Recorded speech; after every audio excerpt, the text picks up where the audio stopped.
다 같이 기도드리겠습니다. 우리를 사랑하시는 거룩하신 하나님 아버지, 오늘도 변함없는 사랑으로 저희들의 발걸음을 말씀 앞에 인도해 주신 것을 진심으로 감사드립니다. 말씀을 듣는 각 사람의 마음을 주 성령께서 열어주셔서 전해지는 하나님의 말씀을 올바로 알아들을 수 있도록 인도하여 주시옵소서. 말씀을 계속 배우는 가운데 하나님을 향해서 얼어붙었던 마음들을 녹여주시고 높아진 마음들을 낮춰 주셔서 참으로 구원받기에 합당한 마음으로 준비될 수 있도록 인도하여 주시옵소서. 그리하여 이번에 참석한 사람 중에 한 사람도 빠짐없이 다 영원한 생명을 얻고 천국의 소망을 갖는 복된 기회가 되도록 인도하여 주시옵소서. 말씀을 증거하는 사람에게도 성령께서 같이 계셔서 하나님의 말씀을 온전하게 증거할 수 있도록 붙잡아 주시옵소서. 주 예수님 이름으로 기도드렸습니다. 아멘. 요한복음 8장 14절 말씀,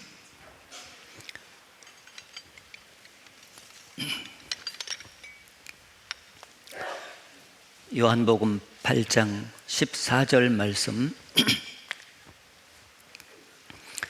요절 말씀은 계속해서 화면에 띄워드리도록 하겠습니다. 같이 읽어보겠습니다.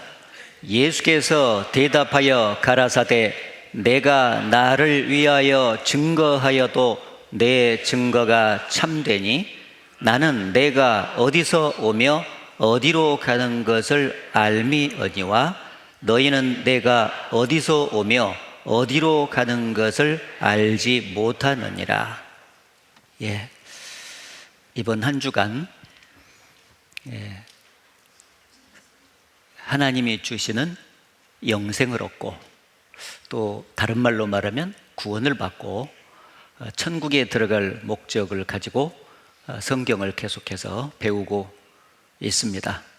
사람이 7, 80년의 생애를 살아가는 과정 속에 해야 될 일이 너무나도 많지만은 가장 시급하게 빨리 해야 될 일은 영생을 얻고 사는 일일 것입니다. 왜냐하면 영생을 얻느냐 못 얻느냐에 따라서 이 세상과 오는 세상, 영원한 세상에서의 행복이 결정되기 때문에 그렇습니다. 영생을 얻지 못하고 살면 이 세상에서도 불행하게 살고 죽음 이후에 영원한 내세에서도 불행하게 삽니다. 그러나 영생을 얻고 살면 이 세상에서도 행복하고 저 세상에서도 영원히 행복하게 살 수가 있는 것입니다. 그래서 그 영생을 얻을 목적을 가지고 한 주간 성경을 계속해서 우리가 배우고 있는 것입니다. 영생을 얻는 것이 이 세상에서의 행복을 결정한다는 의미가 무엇일까요? 어제 배운 대로 짐승은 영혼이 없기 때문에 육신적인 조건만 갖춰주면은 만족하고 나름대로 행복해하면서 삽니다. 암수 있고 먹을 것 마실 것 잘 채워주면은 짐승은 만족해요. 그러나 사람은 한 개인에게 육신적인 조건을 다 갖춰준다 해도 진정한 의미에서 만족과 행복을 얻을 수가 없습니다. 왜냐하면 그 속에 하나님의 형상을 닮은 영혼이 있고 그 영혼이 있기 때문에 사람 속에서는 영적인 요구가 계속해서 흘러나와요. 그게 세 가지가 있다 그랬죠. 종교심, 양심, 영원 사모심. 그 세 가지의 요구는 사람 비슷하게 생긴 원숭이한테도 없는 거예요. 딱 사람에게서만 흘러오는데 그 영적인 요구를 채워야 사람은 진정한 의미에서 만족과 행복이 온다. 그래서 종교심이 있기 때문에 진짜 신이신 하나님을 만나야 되고, 양심이 있기 때문에 그리스도로 말미암아서 깨끗하게 죄의 용서를 받아야 됩니다. 영원을 사모하는 마음이 있기 때문에 영생을 얻어야 되죠. 그래서 이번 한 주간 말씀을 배우는 가운데 살아계신 하나님을 알고 성경의 주인공 되신 예수 그리스도로 말미암아서 자신의 죄를 깨끗하게 용서받으면 영원한 생명을 선물로 얻게 돼요. 사람은 그때서야 행복이 찾아오게 되는 것입니다. 그 이외에 이 세상의 어떤 방법으로도 사람은 행복을 얻을 수가 없는 것입니다. 당신은 지금 어디로 가나요? 발걸음 무겁게 이 세상 어디 쉴 곳 있나요? 머물 곳 있나요? 예수 안에 생명이 있어요. 참 안식이 있어요. 십자가 보혈 믿는 자마다 영생을 얻어요. 짠짠짠. 영생을 얻어요. 구원을 받아요. 그 이외에 그 어디에서도 참 안식과 만족을 세상에서 누릴 수는 없습니다. 그래서 영생을 얻어야 이 세상에서 참된 행복의 길을 걸어갈 수가 있다. 영생을 얻는 것이 저 세상에서도 행복을 결정한다는 것은 뭐냐? 짐승은 영혼이 없기 때문에 죽음으로 모든 것이 끝나요. 그러니까 한 세상 살고 죽도록 창조된 것이 짐승이에요. 그러나 사람은 영혼이 있기 때문에 두 세상을 살아야 돼요. 이 세상 7, 80년 한 세상 살고 죽음 이후에 영원한 세상을 또 살아야 돼요. 천국에서 영원히 살든지 지옥에서 영원히 살든지 실제로 살아야 되는 거예요. 발을 딛고 사는 이 세상의 엄연한 현실인 것처럼 죽음 이후에 천국에서의 삶도 지옥에서의 삶도 영원한 현실인 것입니다. 그런데 그 영원한 천국에 어떻게 들어갈 수가 있는가? 바로 영생을 얻는 자만이 그 영원한 천국에 들어가서 하나님과 함께 영원히 행복하게 사는 것입니다. 그래서 영생을 얻어야 천국 가기 때문에 영생을 얻는 것이 내세에서의 행복도 결정한다, 이렇게 말씀을 드릴 수가 있는 것입니다. 이번에 하나님이 값없이 주시는 영생을, 구원을 꼭 받읍시다. 따라해 보시죠. 영생을 선물로 받읍시다. 네, 계속 듣다 보면은 이제 마지막 날 받을 수가 있게 될 것입니다. 자, 오늘 첫 번째 읽었던 이 말씀, 나는 내가 어디서 오며 어디로 가는 것을 알미거니와, 예수님은 정확히 자기가 어디서 와서 어디로 가는지를 알고 사셨어요. 그런데 여러분은 어떻습니까? 7, 80년의 생애를 살고 있는데 여러분이 어디서 와서 또 죽으면 어디로 가는지 정확하게 알고 살고 있습니까? 예, 알고 사셔야 되겠잖아요. 인생이 7, 80년을 사는데 많은 사람들이 인생을 나그네 길이라 그렇게 말하죠. 성경에도 인생을 나그네 길이라고 이렇게 말씀을 하고 있어요. 그런데 그 나그네 길의 인생을 어디서 와서 어디로 가는가, 이것이 아주 중요하잖아요. 인생은 나그네 길, 어디서 왔다가 어디로 가는가. 노래만 불러서는 안 되겠죠. 답을 얻어야 되죠. 생각해 보죠. 자, 여러분은 어디서 왔습니까? 옛날에 어렸을 때에 엄마, 나 어디서 생겨났어? 그러면 넌 다리 밑에서 주워 왔다. 말해주기가 어려우니까 어머니가 그렇게 말해 주신 것을 제가 많이 들었어요. 요즘 엄마들은 엄마 나 어디서 생겨났어요? 그러면 너 인터넷에서 다운받았다. 진화론자들한테 물어보면 원숭이한테서 네가 왔다, 이렇게 말하겠죠. 근데 우리가 생각해봐도 다리 밑에서 주워온 것도 아니고 인터넷에서 다운받아서 내가 이 세상에 온 것도 아니고 원숭이가 진화가 돼서 내가 된 것은 더더욱 아닙니다. 그러면 과연 내가 어디서 왔을까?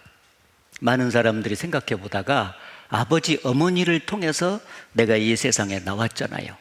그래서 내 인생의 출발력을 나를 낳아주신 부모님이라고 생각하시는 분들이 많아요. 그런데 그것은 정답이 아닙니다.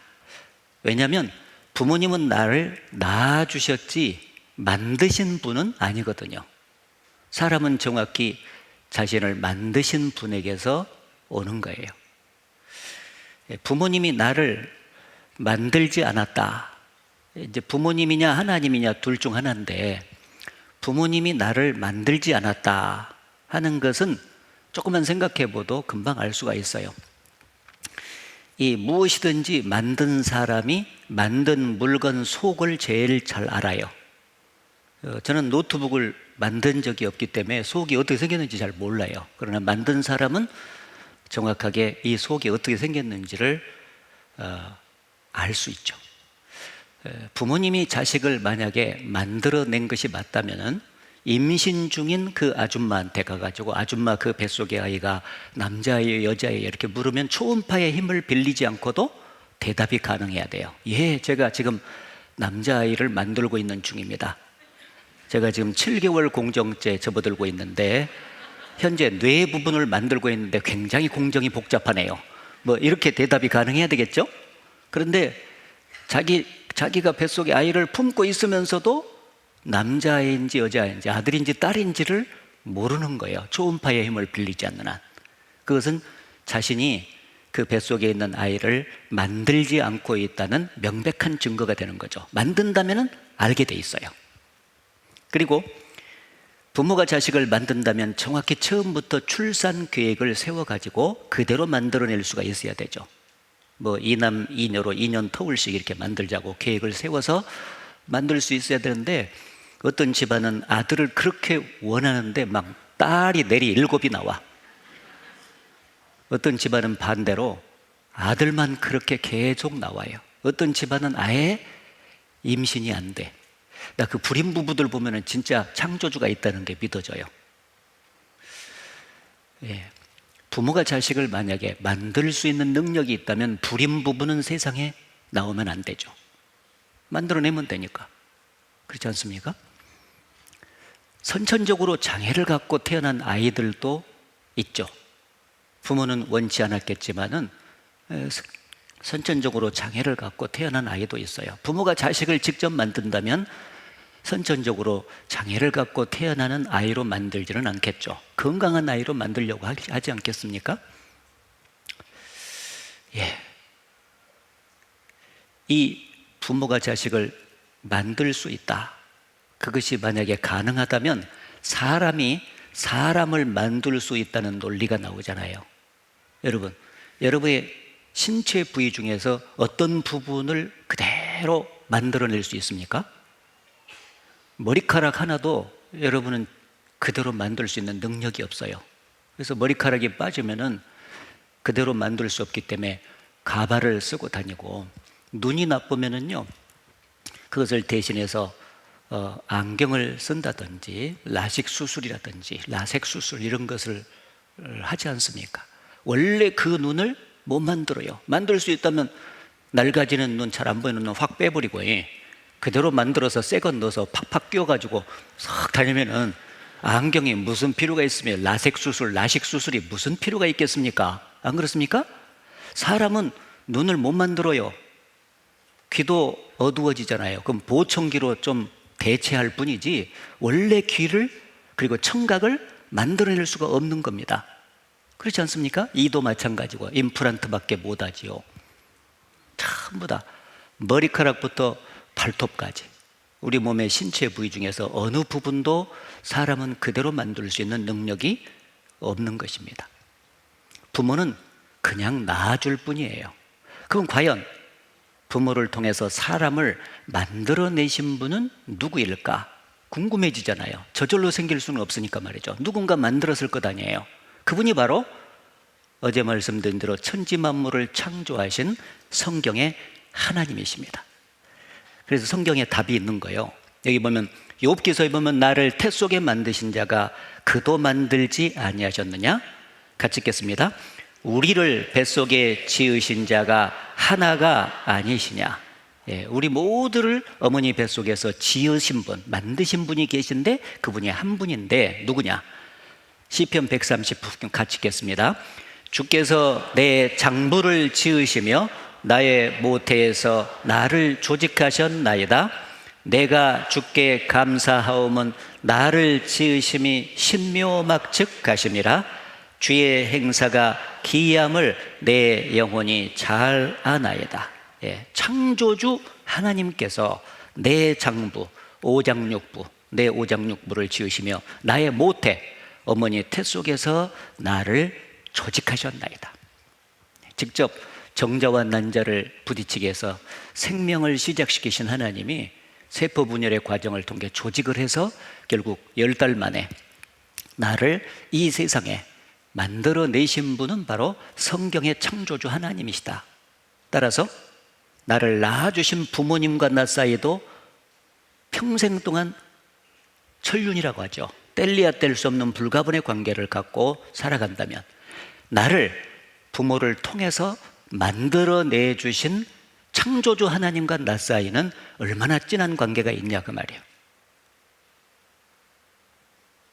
그분을 알아도 되고 몰라도 되는 그런 분이 아니잖아요. 여러분을 이 세상에 만들어내시고 지금까지 살아가도록 돕고 계신 분이 바로 하나님이시거든요. 그 좋으신 하나님을 사람들이 모르다 보니까 하나님을 믿으면 밥이 나오냐 떡이 나오냐 밥이 나오냐 떡이 나오냐 막 왜 나보고 하나님을 믿으라고 귀찮게 하냐고 해. 그런 분들이 많아요. 그래서 모르니까 믿을 수 없기 때문에 그래서 알려주려고 이렇게 어려운 시간이지만은 같이 앉아서 성경을 배우게 되는 것입니다. 자, 그래서 여기 보시면은 그건 남자에게도 마찬가지입니다. 곧 아빠가 된다는 의미니까요. 꽃망울이 터집니다. 생명 탄생을 위한 수정을 기다리는 것이죠. 임신의 첫 출발도 난자와 정자가 만나는 수정에서 시작됩니다.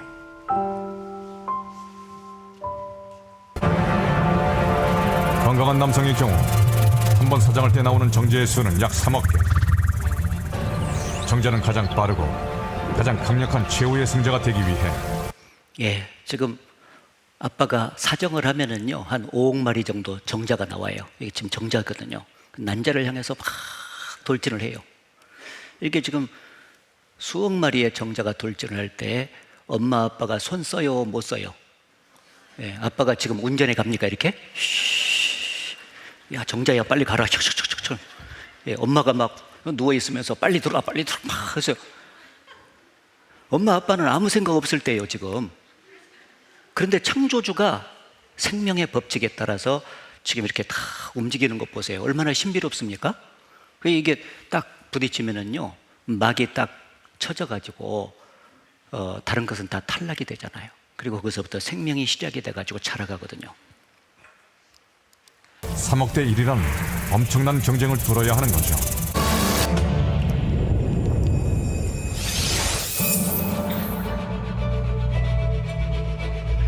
정자는 유전 물질을 포함하고 있는 머리, 중간체, 그리고 긴 꼬리로 구성되어 있습니다. 머리 뒤쪽, 미토콘드리아 형태의 에너지 연료가 바로 추진력의 근원입니다. 정자 꼬리가 약 1000번 움직여야 1cm 정도 앞으로 나아갑니다. 난자까지의 거리는 약 18cm. 170cm의 남자가 5km를 수영하는 것과 같죠. 와, 추진력이 굉장해야겠는데요? 와, 드디어 난자가 나타났어요.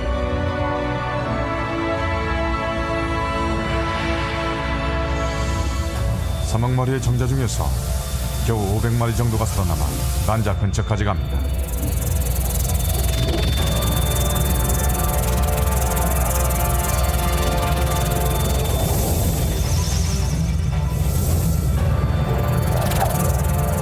정자들은 커다란 난자 주위를 수영하면서 안쪽으로 들어갈 길을 마련하기 위해 했습니다. 그 강한 힘 때문에 조용한 난자도 흔들릴 정도입니다. 한 마리가 드디어 성공하나 봐요. 우리의 주인공 단 한 마리의 정자가 고리를 드릴처럼 돌리며 난자 투명대에 머리를 듭니다. 드디어 난자 세포막에 들어간 정자가 최후의 승자가 되는 거죠. 그리고 그 순간 난자는 투명대를 굳혀 다른 정자의 접근을 완전히 봉쇄합니다. 정자의 핵과 난자의 핵이 서로 잡아당기듯 융합합니다. 이 순간 유일무이한 유전정보를 가진 인간의 배아가 새롭게 창조됩니다. 임신 6주가 되면 장기의 발달 속도도 빨라집니다. 그런데 특이한 것은 태출 속으로 장이 빠져나와 있다는 겁니다. 간이 커다랗게 자리를 잡고 있어서 위와 장이 자랄 공간이 없기 때문이죠. 8주가 되면 장기가 거의 만들어지고 9주부터는 장기가 다시 배 안으로 들어갑니다.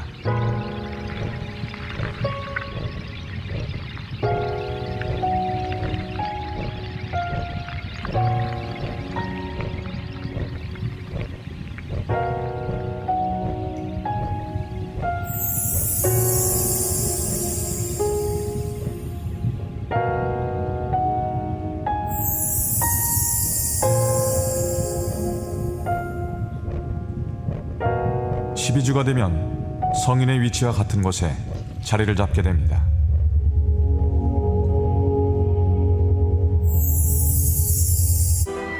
이 기적은 10달 동안 계속될 것입니다. 이 궁전을 지키는 엄마의 사랑은 끝이 없으니까요. 예, 이런 과정을 통해서 여러분이 이 세상에 나왔어요. 인정하시죠?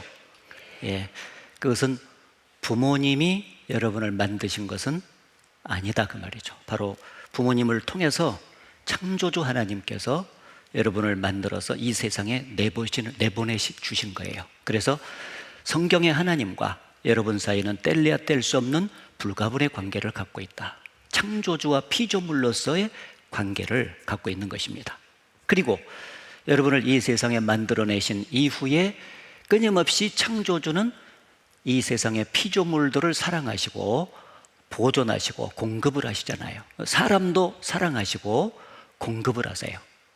그래서 여기 중요한 것은 나를 낳아주신 분은 부모님이시고 나를 만드신 분은 창조주 하나님이시다.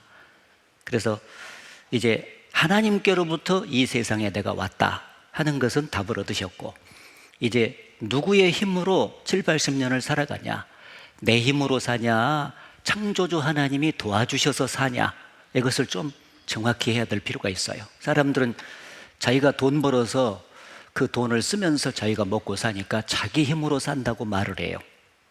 정말 그렇습니까? 하나님의 도우심이 없이는 사람은 한순간도 살 수가 없어요. 왜 그런지 제가 설명을 해드릴게요. 자, 어제 천지 만물이 창조주 하나님에 의해서 창조됐다라고 하는 것을 그 피조물 만물 속에 있는 솜씨를 쭉 보여드리면서 하나님의 창조주 하나님이 살아계신다 하는 걸 증거했죠. 그래서 만물 속에 들어있는 하나님의 솜씨가 창조됐다는 것을 증거한다. 진화론, 창조주 없이 저절로 생겼다라고 하는 것은 거짓이라는 거예요. 창조가 맞다면은 진화는 거짓입니다, 여러분.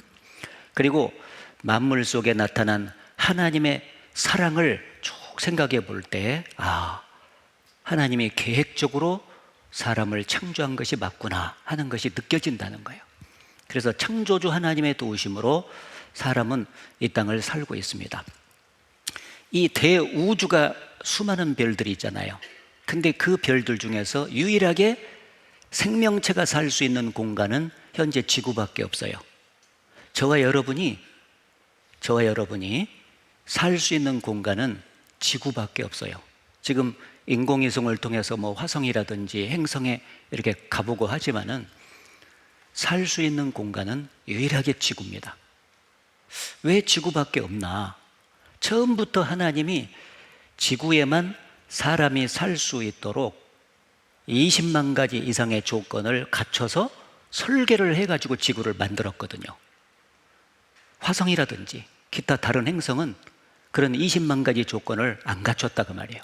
그러니까 살 수가 없어, 사람이. 근데 딱 지구에만은 사람이 살 수 있도록 그런 엄청난 조건을 다 갖춰져서 설계를 해가지고 만들어내신 거예요. 그러니까 우리가 그 조건 아래서 사랑을 받으면서 우리가 살고 있는 거죠. 부모가 사랑하는 아들을 이제 저금 내주려고 할 때, 장가 보내려고 할 때, 뭐 돈 많은 부모 같으면은 자식을 위해서 집을 한 채 미리 탁 장만을 해가지고 거기서 살아라 하고 저금 내주겠죠. 그러면 그 자식 부부가 살 수 있는 가장 좋은 조건들을 쭉 이제 설계사를 불러가지고 설계사를 불러서 조건을 잘 갖춰가지고 시공자를 만나가지고 시공사를 만나서 그 설계도에 따라서 잘 집을 지을 거라는 것을 예측해 볼 수가 있죠. 부모가 자식을 사랑했기 때문에 그 자식이 살 수 있는 공간을 여러 가지 조건을 잘 갖춰서 이렇게 집으로 만들어내듯이 지구라고 하는 집을 인간이 살 수 있는 조건을 갖춰서 인간을 사랑하신 하나님이 만들어내신 거예요. 그걸 원래 몰랐거든요. 근데 과학자들이 연구를 쭉 해보니까 세상에 20만 가지 이상의 조건이 갖춰져 있는 것을 발견한 거예요. 자, 여기 보십시오. 지구는 사람이 살기에 안성맞춤의 집이다. 그래서 20만 가지 이상의 조건이 정교하게 조정이 돼가지고 만들어진 것이 지구라는 거예요. 그래서 사람이 살 수 있다. 처음부터 지구가 계획되고 만들어진 것이라는 것을 알 수가 있습니다. 그러면 누가 이렇게 조건을 갖춰서 딱 사람이 살 수 있도록 만들어 주실 것인가? 네, 그걸 사람은 모르지만은 하나님이 성경에다가 벌써 2700년 전에 기록을 해 놓으셨습니다. 이사야 45장 18절에 같이 읽어보겠습니다. 여호와는 하늘을 창조하신 하나님이시며 땅도 조성하시고 견고케 하시되 헛되이 창조치 아니하시고 사람으로 거하게 지으신 자시니라. 그 말씀에 나는 여호와라 나 외에 다른 이가 없느니라. 나는 여호와라. 하나님 이름이 여호와라겠죠. 창조자라는 뜻을 갖고 있어요. 스스로 계신 자. 나 외에 다른 신이 없느니라. 왜? 이 성경의 하나님이 정확하게 천지를 지으신 창조주가 맞기 때문에. 창조주가 진짜 신이거든요. 그래서 나 위에 다른 신이 없다. 그래서 여호와 하나님이 하늘을 창조하시고 땅도 조성하셨는데 사람으로 거하게 지으신 자신이라. 사람이 다 살 수 있는 조건을 갖춰가지고 만드셨다. 왜? 사람을 사랑했기 때문에. 만들어냈으면 창조주가 사랑 가운데 돌봐줘야 되잖아요. 아이를 낳았으면 엄마가 사랑 가운데 끊임없이 살아가도록 공급을 해주고 돌봐주는 것이 맞잖아요. 그와 마찬가지로 하나님의 엄마처럼 인간을 사랑하니까 지구도 이렇게 만드시고 끊임없이 이 육체가 7, 80년의 생애를 사는 가운데 넉넉히 살아갈 수 있도록 모든 조건을 이제 갖춰서 공급을 하신 것입니다. 자, 그래서 여러 가지 20만 가지 이상의 조건이 있다고 과학자들은 말하지만 어떻게 그것을 오늘 다 배우겠습니까? 몇 가지만 생각해 봐도 놀랍죠. 생명을 위해서 세팅된 4가지만 우선 생각해 봐도 기적적인 조건이요. 첫째는 태양이 없으면 우리는 살 수가 없습니다. 태양이 에너지원이잖아요. 그런데 태양을 사람이 만들어서 그것을 쬐고 있는 게 아니잖아요. 자기가 만들어서, 인간이 만들어서 태양을 띄워가지고 쬐고 산다면은 자기 힘으로 산다고 말할 수 있겠죠. 그런데 태어나 보니까 태양이 있는 거예요. 근데 저 태양이 없으면 내가 죽어. 절대적인 내가 이 세상에 존재하기 위한 조건으로서 창조주가 미리 아시고 만들어서 비춰주고 있는 거다, 그 말이에요. 이해되세요? 네. 정확히 1억 5천만 킬로미터 떨어져 있습니다. 그리고 달과 바다가 없으면 못 살아요. 달이 지구를 38만 킬로 떨어져서 한 달에 한 번씩 공전을 해요. 그러면서 하는 일이 바닷물, 밀물과 썰물 현상을 이렇게 일으키면서 그로 말미암아서 지구의 더러운 공기를 깨끗하게 정화시켜주고 지구에서 사람들이 쓰레기를 막 방출하는데 그것을 전부 다 깨끗하게 바다로 씻어가 가지고 깨끗하게 만들어주는 거예요. 그 지금 달이 공전을 지구를 중심으로 해서 공전을 하는 현상이 지금이라도 스탑이 되면은 지구는 부패하고 냄새가 나서 하루도 못 살아요. 그런데 여쭤보겠습니다. 달을 이 중에서 만드신 분 손 들어봐요. 가만히 생각해 봐요. 달이 왜 떠 있냐고. 저게 그냥 우연히 지금 떠 있는 건 아니잖아요. 우리가 과학을 배운다는 것은 그거를 잘 생각하고 이해하기 위해서야. 창조주가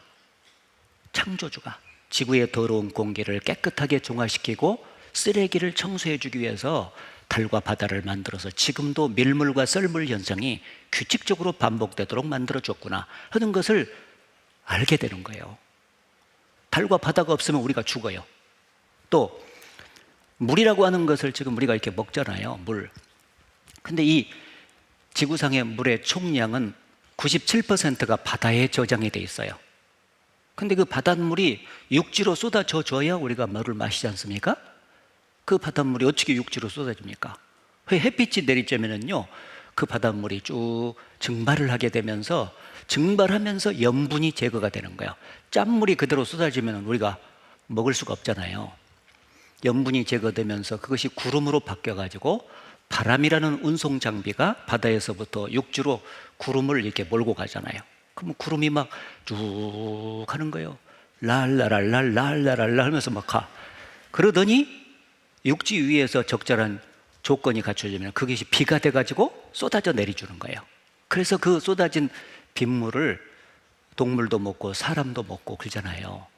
그리고 그것이 개울물이 강물이 되고 강물이 또 바다로 흘러가는 거예요. 그래서 지구상의 물의 총량은 변함없이 일정한데 그것이 옛날부터 지금까지 우리가 알지 못한 채 계속 순환이 되고 있다는 거예요. 그럼 이 물을 이렇게 순환해서 돌려주고 계신 분이 누구냐 그 말이에요.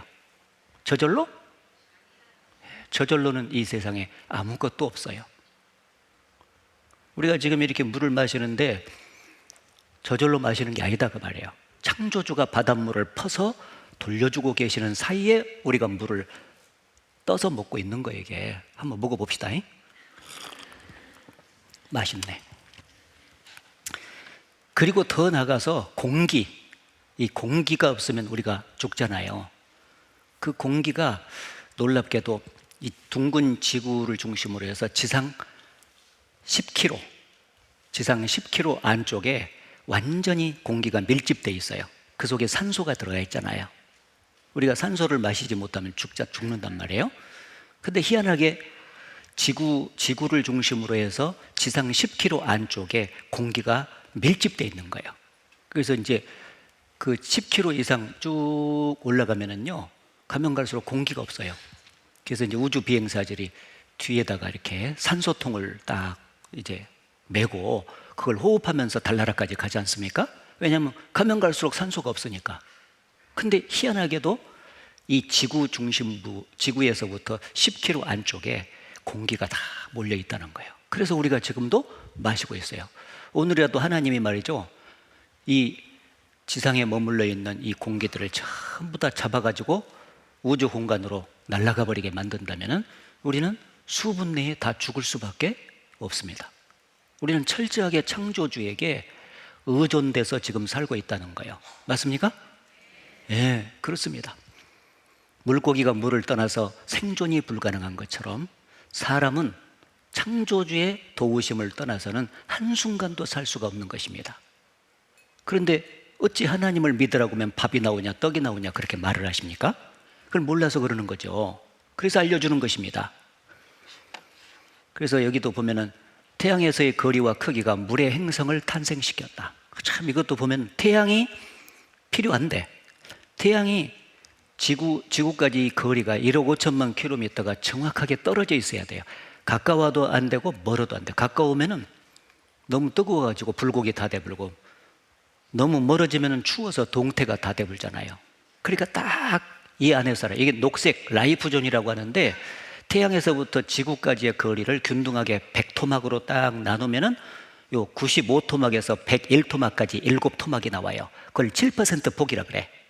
그 안에서만 지구가 자전을 하면서 태양을 공전해야 돼요.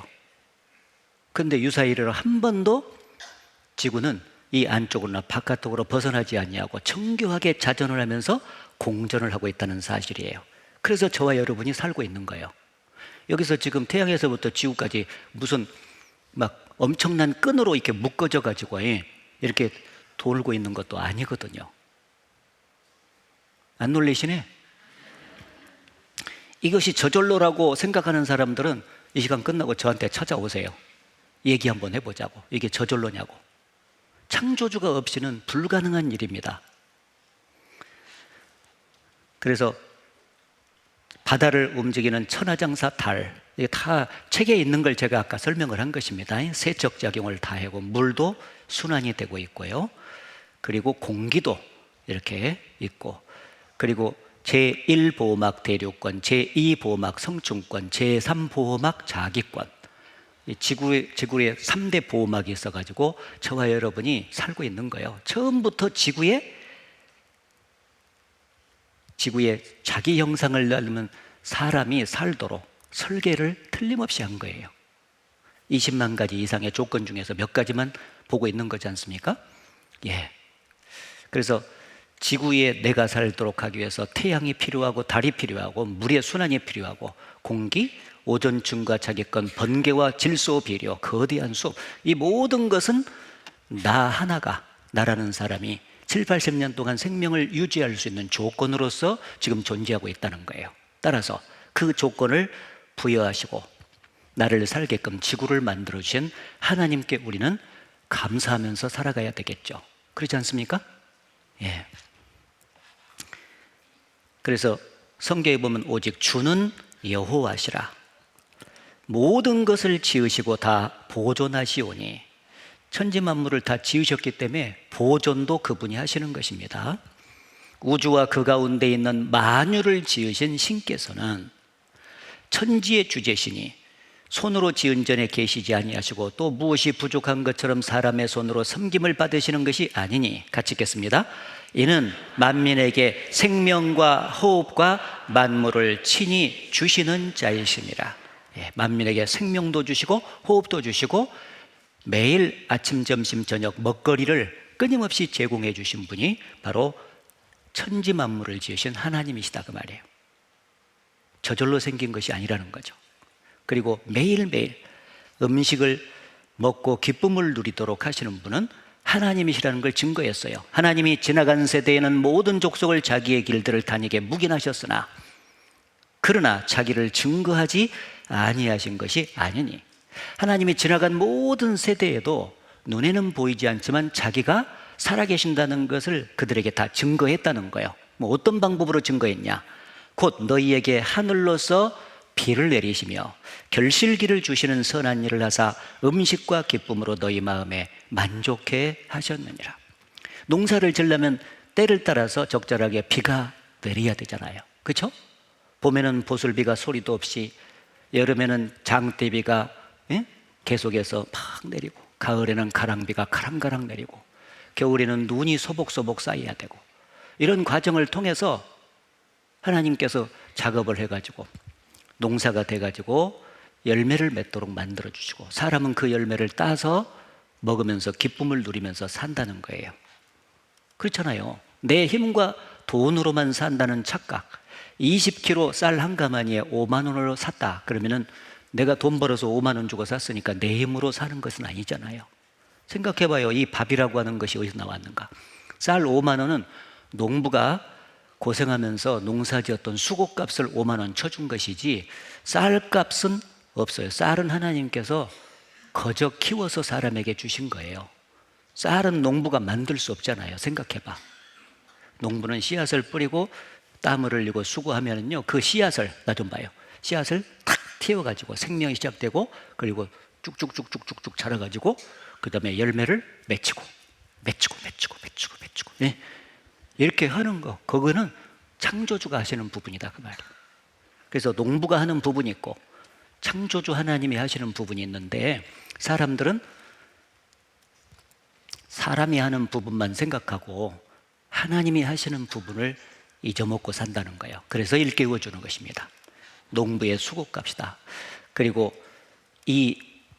고등어 하나가 10,000원이다. 그러면은 이 고등어 값이 10,000원이 아니고요. 그물질을 해가지고 고등어를 잡은 어부의 수고값이 10,000원이고 이 고등어는 하나님께서 바다에다가 거저 생산해 준 거예요. 생산해 준 거잖아요. 고등어를 어부가 만들 수 있겠습니까? 이렇게 생각해 보면은요, 하나도 사람이 노력한 부분도 있지만은 하나님 도움 없이는 못 산다는 거죠.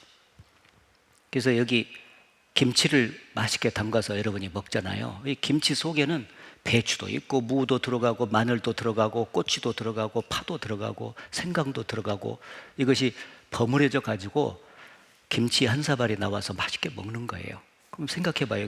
농부가 농사 지었잖아요. 근데 농부가 말이죠, 이 배추나 무나 이런 것들을 만들어낼 수 있어요? 법칙에 따라서 심고 이것이 창조주가 생산을 해준 거예요. 자, 어린애가 엄마 뱃속에서 나왔잖아요. 그러면은 엄마는 아이를 사랑합니다. 그래서 아이의 성장을 위해서 필요한 모든 것을 공급해 주심으로써 그 사랑 가득 찬 공급을 받고 아이가 성장을 해요. 근데 이 아이가 커가지고 엄마한테 한 말이, 엄마가 나한테 해준 것이 뭐가 있냐고 이렇게 큰 소리 치면 엄마 복창 터져요, 안 터져요? 복창 터지죠? 근데 그와 같은 일이 하나님과 인간 사이에 벌어지고 있다는 거예요. 하나님은 엄마와 같은 분이고 사람은 아이와 같은 존재인데 하나님이 사람을 만드시고 사랑하시기 때문에 그가 살아가는데 육체에 필요한 모든 것을 이렇게 공급해주고 있는 거예요. 태양, 달, 지구, 물, 공기, 석유, 석탄, 가스, 천연자원. 지금 호르무즈 해협이 봉쇄가 돼가지고 석유 공급이 지금 두절되고 있잖아요. 그 석유가 어디서 왔냐고. 석유를 사람이 만들 수 있어요? 전부 다 하나님이 공급해 준 거예요. 사과배, 과일들, 소고기, 돼지고기, 양고기, 개고기, 토끼고기. 하여튼 짐승들은 자기가 먹을 수 있는 것이 몇 가지밖에 안 돼요. 딱 정해졌어. 근데 사람은 하여튼 약 된다 그러면 원숭이 골까지 빼먹으니까 징하게도 많이 먹고 사는 게 인간이에요. 근데 그렇게 많이 퍼먹는다 그러죠. 그렇게 많이 먹고 사는 인간이 그걸 공급해 준 하나님을 믿으면 밥이 나오냐 떡이 나오냐 하니까 하나님이 얼마나 답답하시겠습니까? 그래서 하나님께서 사람이 그것을 안 알아주니까 하늘과 땅을 향해서 호소를 했습니다. 하늘이여 들으라, 땅이여 귀를 기울이라. 소는 그 임자를 알고 나귀는 주인의 구유를 알건만은 내 백성은 나를 알지 못하는도다. 영혼이 없는 짐승들도 사랑을 베풀어준 주인을 알아보고 주인을 위해서 때로는 목숨까지 바치는 짐승도 있다 그 말이에요. 그런데 만물의 영장인 인간이 그렇게 많은 것을 공급받고 살면서도 하나님을 부인하면서 하나님과 올바른 관계를 맺으려고 하지 않는다 그 말이에요. 얼마나 답답합니까? 하나님은 사람의 육체에 필요한 것도 사랑 가운데서 이렇게 공급을 해 주시지만 보다 중요한 이 영혼이 구원받고 천국에 들어갈 수 있도록 값없이 구세주 예수 그리스도를 이 땅에 보내주셨어요. 그리고 그 몸에다가 인간의 모든 죄를 짊어지우고 피를 쏟아서 죄값을 영원히 청산하시고 누구든지 그 귀한 복음을 믿음으로 구원받고 영생을 얻어서 천국 갈 수 있도록 해놨습니다. 그래서 육체에 필요한 것도 값없이 주시고 영원히 구원받고 천국 가는 그 선물도 값없이 주시는 거예요. 그래서 육체의 공급을 받고 살듯이 이번에 하나님의 사랑을 받아들여서 영혼에 필요한 구세주도 잘 받아들여서 구원받자 그 말이죠. 네. 네. 자, 이제 죽으면 어떻게 되냐? 이게 중요하죠. 죽으면 모든 것이 끝나냐? 아니면 정말 영원한 내세가 있냐? 이 문제는 오늘 여러분이 확실하게 결정지어야 되죠. 미룰 일이 아닙니다. 사람들이 죽음으로 모든 것이 끝난다고 생각을 하는데 왜 그러냐면은 자기 속에 영혼이 있다는 것을 정확하게 모르니까 육체뿐이라고 생각하니까 죽음으로 모든 것이 끝난다고 생각을 하는 것입니다. 사람이 영혼이 없고 육체뿐이라면 죽음으로 모든 것이 끝나는 게 맞죠. 왜냐하면 죽으면 육체를 장사 지내잖아요. 옛날 같으면 오랜 후에 장사를 이장을 하려고 가서 파봐요. 그러면 전부 다 거의 대부분이 흙으로 돌아가죠. 그 모습을 보면서 야, 죽으면 모든 것이 끝나는 것이구나. 흙으로 다 돌아가고 끝나는 것 아니냐 이렇게 생각하죠. 근데 그것은 육체뿐이라고 생각하니까 영혼이라고 하는 것이 자기 속에 있다는 걸 몰라서 그래요. 자기 속에 영혼이 있다는 것을 확실히 아는 사람은 내세가 있는 거예요. 왜 그런 줄 아세요? 예수님 말씀에 보이는 것은 잠깐이요 보이지 않는 것은 영원함이니라. 보이는 것과 보이지 않는 것의 특징을 성경에 말씀을 해주신 거예요. 여러분, 이 육체라고 하는 것은 보이는 거잖아요. 그러니까 7, 80년짜리 흙집이에요. 흙으로 만들어진 집이다 그 말이에요. 70년 내지 80년 잠깐의 세월을 거쳐요. 저도 지금 벌써 65년 동안 흙집을 썼더니 여기저기서 수리해달라고 자꾸 연락이 와요. 그래서 제가 수리해가면서 지금 쓰고 있거든요. 여러분도 그렇죠? 이게 길어봤자 7, 80년이다니까 흙집이. 근데 이것이 무너지고 끝나냐? 아니다 그 말이에요. 보이지 않는 것은 영원함이라. 어제도 말씀드렸지. 하나님의 형상을 닮은 영혼이, 눈에 보이지 않는 그 영혼이 진짜 나예요. 그 영혼이 흙집이라는 이 도구 속에 들어서 살고 있는 거예요 지금. 그래서 죽으면 이 영혼이 육체 밖을 빠져나가서 영원한 내세에 가서 영원히 살아야 되는 거예요. 그래서 천국과 지옥을 하나님께서 만들어 놓으신 것입니다. 실제로 있어요. 자, 여기 죽으면 어떻게 되냐? 그것처럼 궁금한 게 없잖아요. 질문을 했죠. 불교도가 여기 불교를 공부하는 중인데 깨달음에 대해서 좀 알고 싶고, 또 두 가지는 죽음에 대해서도 좀 알고 싶습니다. 죽는 거야 뭐 알고 싶어요. 좀 있으면 이제 죽을 건데 저절로 알아질 건데. 죽은 후에는 어떻게 되는 것인지. 그건 죽어보면 알 거니까 그 미리 물을 건 뭐 있어요? 죽고 나면 나는 모르지 않습니까? 예? 저는 모르잖아요. 그러니까 전도 알고 죽자 이런 이야기입니다. 예, 그런 거는 이제 망상이라 그래요. 예, 여러분 이게 망상일까요? 모든 사람 속에 죽음 이유가 어떻게 되는지 궁금한 점이 다 있잖아요. 그렇잖아요? 이 어르신이 질문을 했는데 이게 정당한 질문이다 그 말이에요. 여러분 속에도 있잖아요. 죽음 이후에 어떻게 되는지 알고 죽어야 된다 그 말이에요. 모르고 죽으면 멸망이니까. 그래서 하나님께서 알려주는 거예요. 이 세상의 어떤 종교의 경전에도 죽음 이후의 내세를 정확히 기록해 준 책이 없어요. 왜? 그들이 믿는 신은 창조주가 아니기 때문입니다.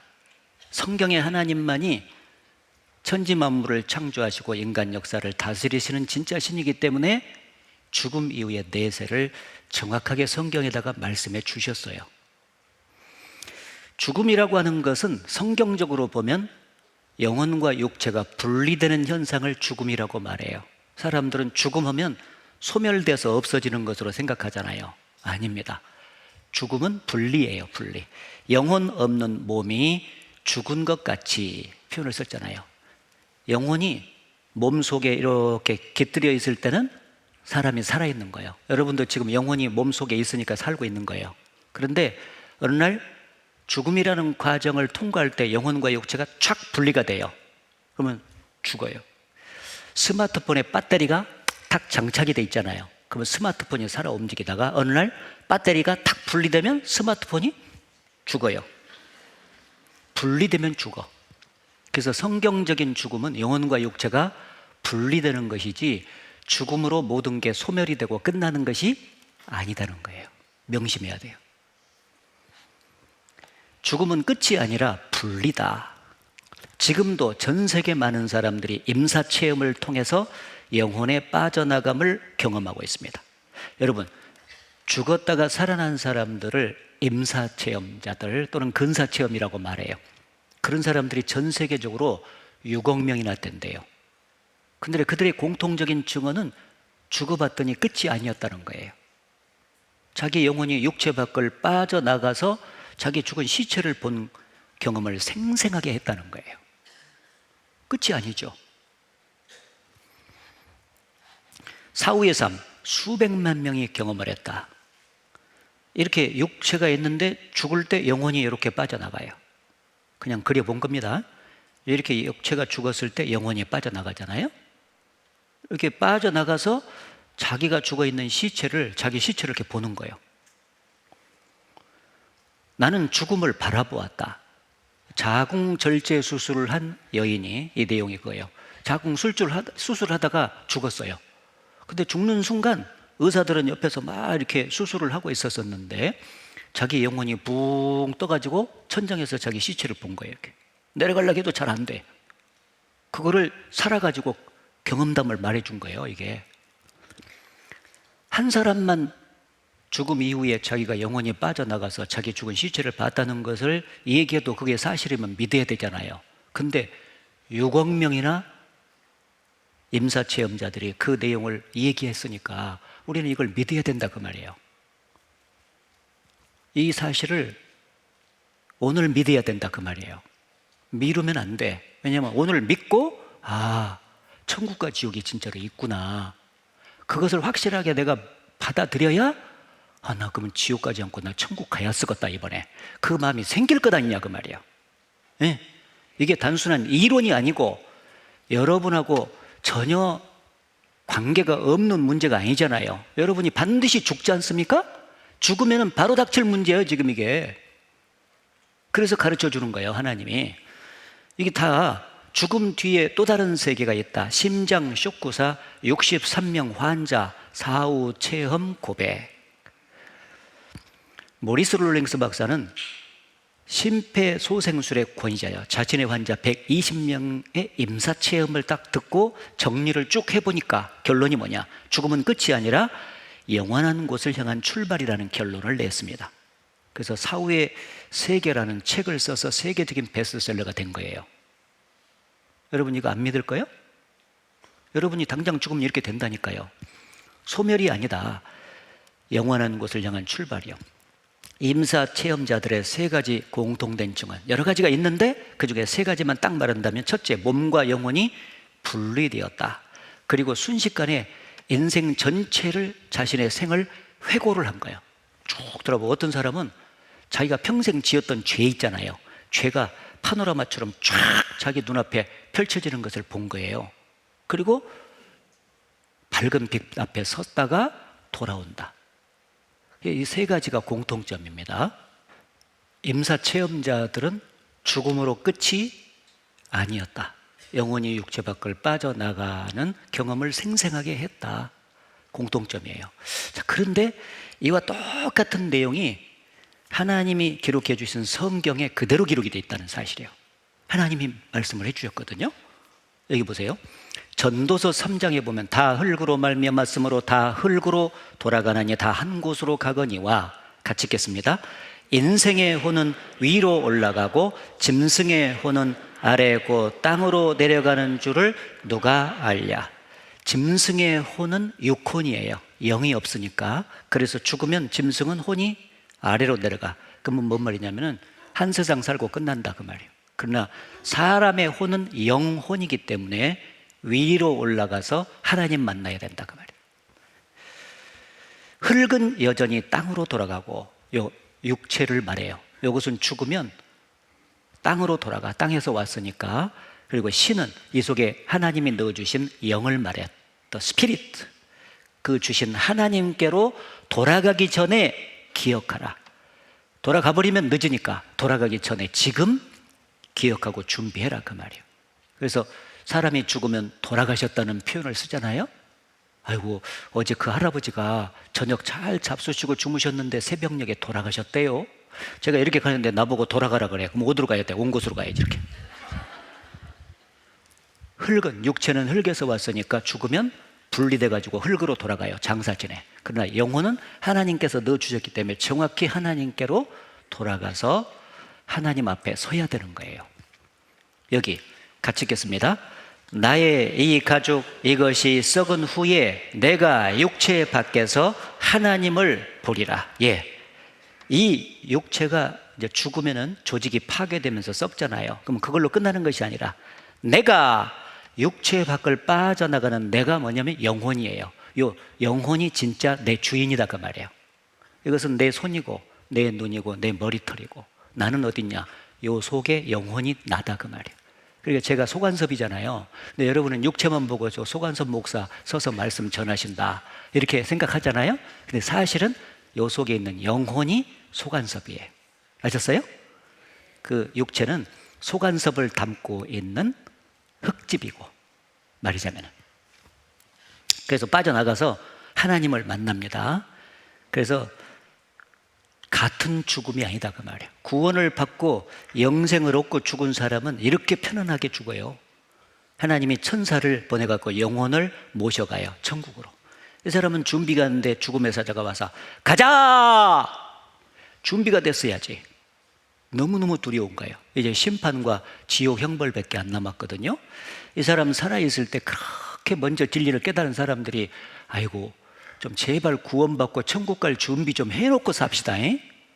말씀 좀 들어봐요. 얼마나 얘기했는지 몰라. 근데 전혀 관심이 없어. 관심은 뭐냐?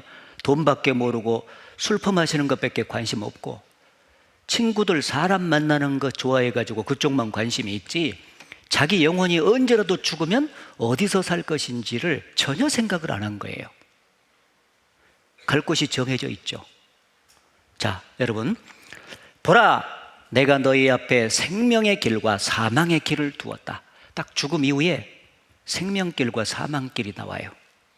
여기 보면은 그때의 임금이 그 오른편에 있는 자들에게 이르되 내 아버지께 복받을 자들이여 나와 창세로부터 너희를 위하여 예비된 나라를 상속하라. 주님이 재림하실 때 모든 민족을 그 앞에 모으고 오른쪽에 구원받은 사람, 왼쪽에 구원 못 받은 사람을 나눠요. 그래가지고 오른쪽에는 복받은 자들이여 창세로부터 너희를 위하여 예비된 나라를 상속받아라. 이게 천국입니다. 천국 들어가는 사람이 실제로 그 천국이 있다는 걸 말씀해 주셨고 그 반대편에 또 왼편에 있는 자들에게 이르시되 저주를 받은 자들아 나를 떠나 마귀와 그 사자들을 위하여 예비된 영영한 불에 들어가라. 반대편에 지옥이 있잖아요. 이 세상에서는 잠깐 타는 불이에요. 근데 지옥은 영원히 꺼지지 않고 타는 불입니다. 그래서 영영한 불이라고 나와 있지 않습니까? 이 천국과 지옥이 진짜로 있다 그 말이에요. 생명길로 구원받은 사람 가다가 천국 가고 구원 못 받은 사망의 길을 가다가 지옥까지 가는 것입니다.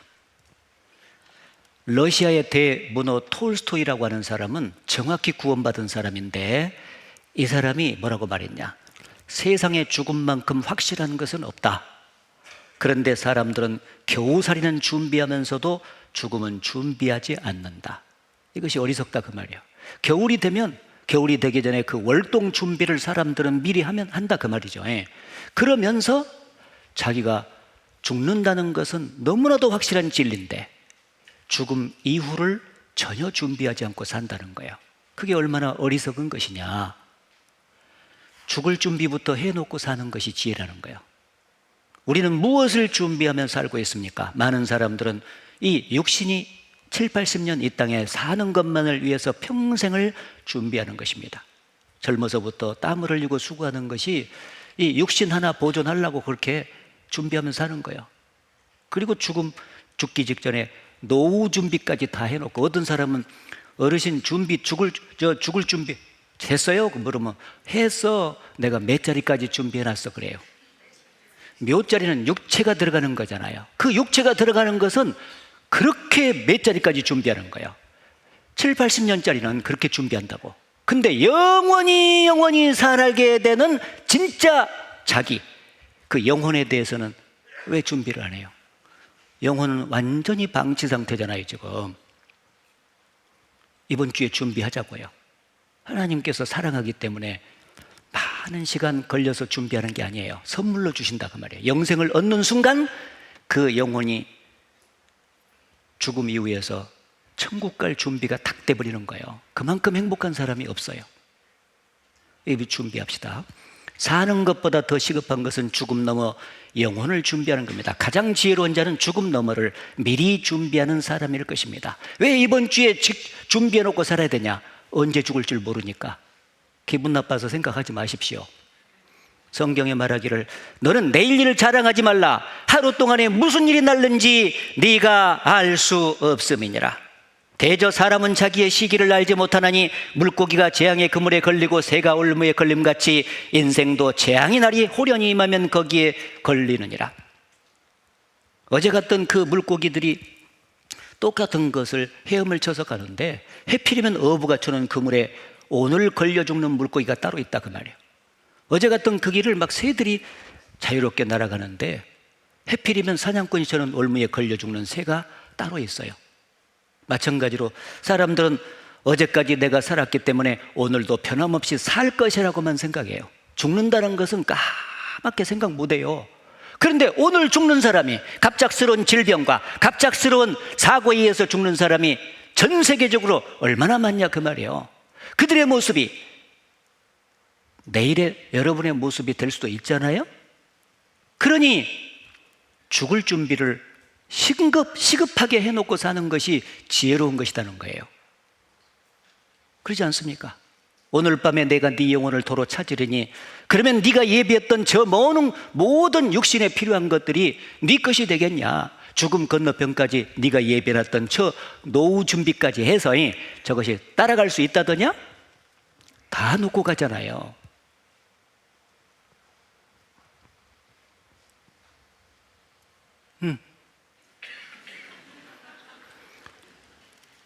여쭤보겠습니다.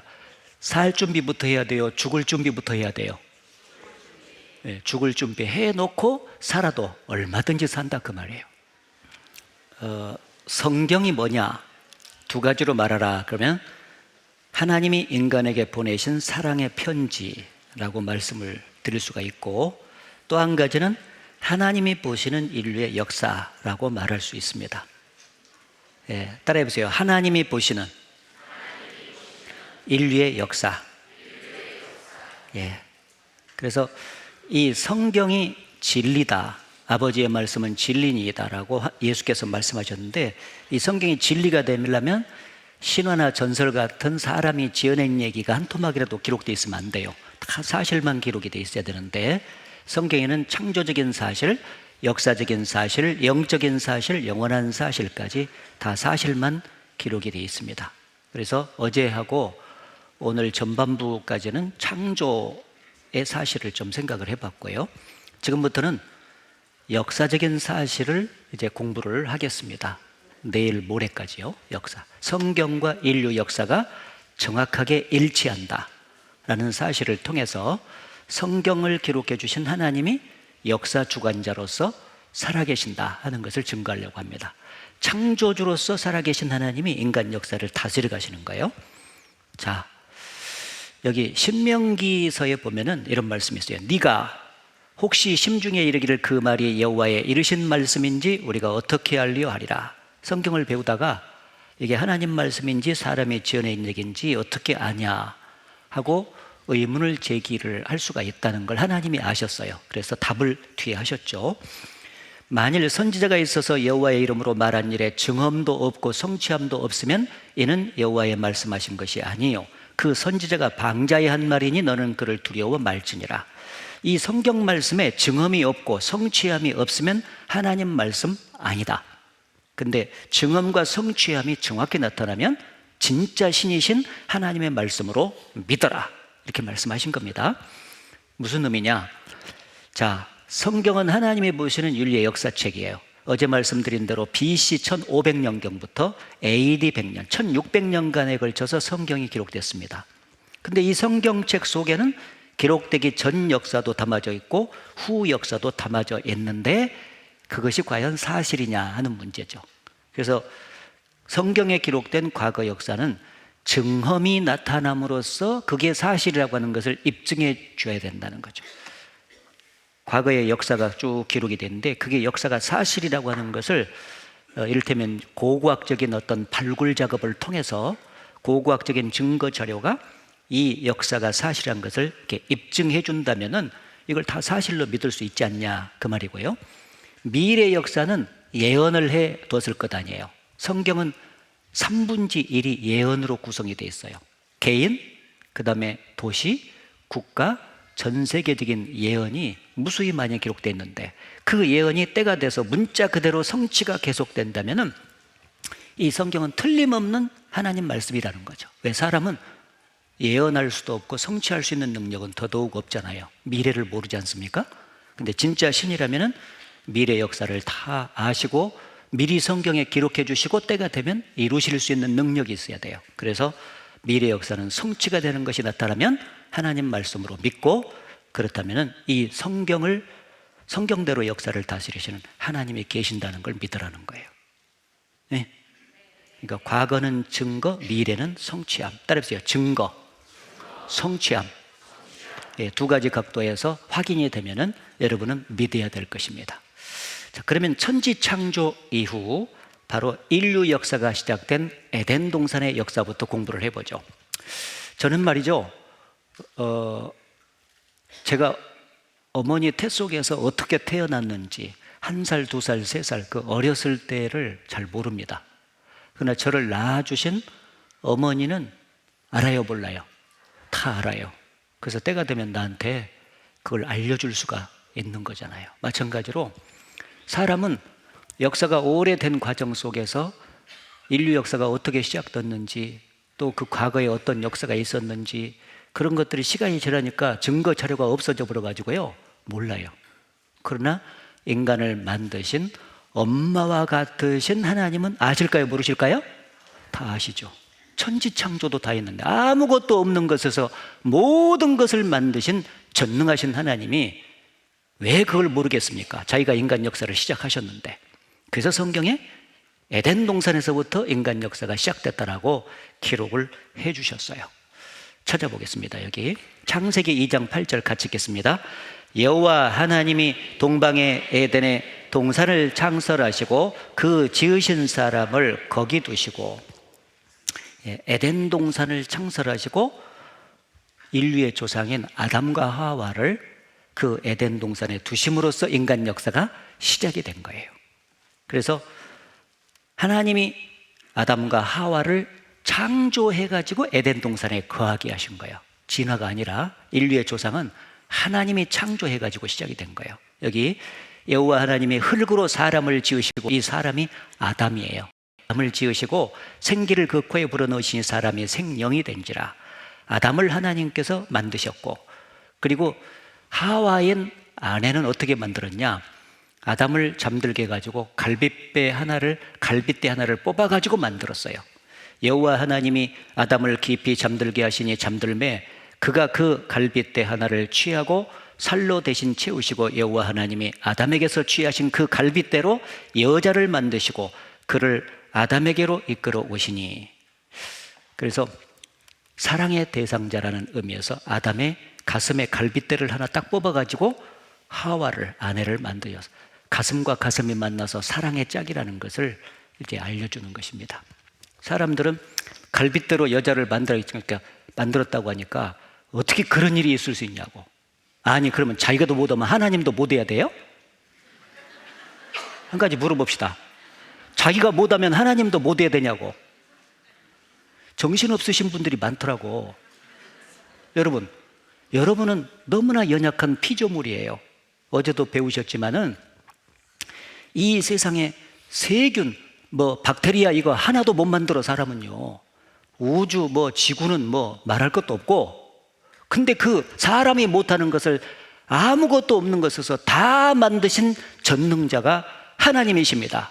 근데 어찌 갈빗대 하나로 사람을 못 만들겠습니까? 그건 시간 문제죠. 손수건 갖다 드리면서 하나님, 이 손수건으로 사람 하나 만들어 주세요. 그럼 만들 수 있어요, 없어요? 만들 수 있습니다.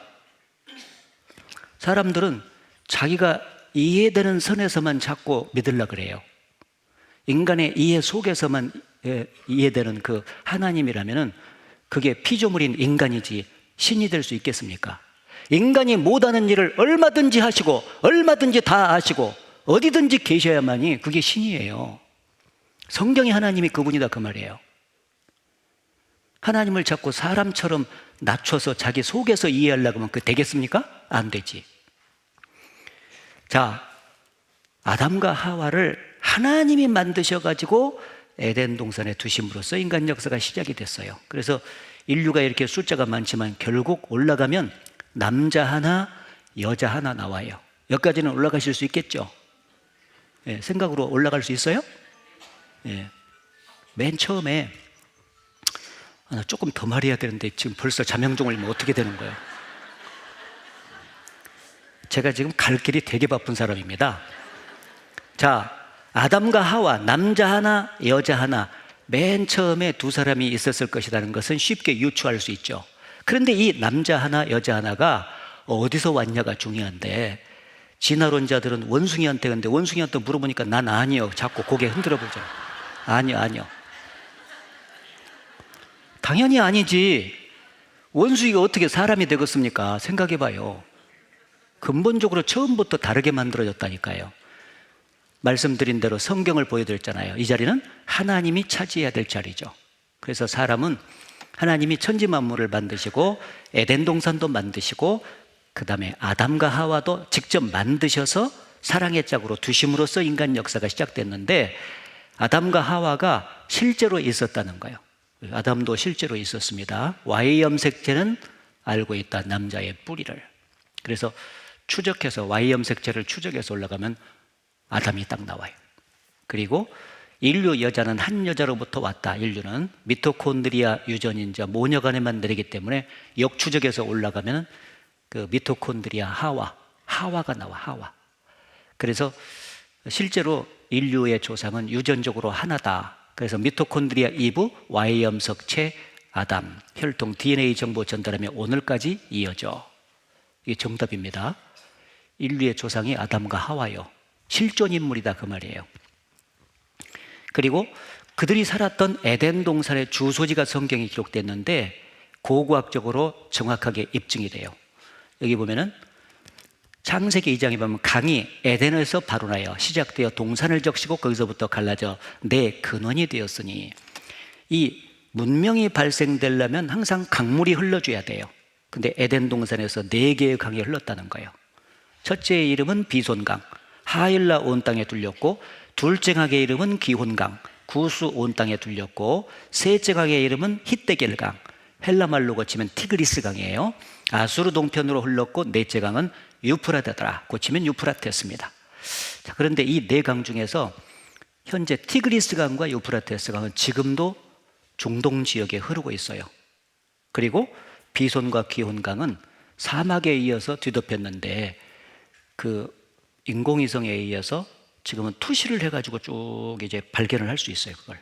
그래서 고고학자 자린 교수에 의해서 비손과 기혼강의 흔적도 발견을 했습니다.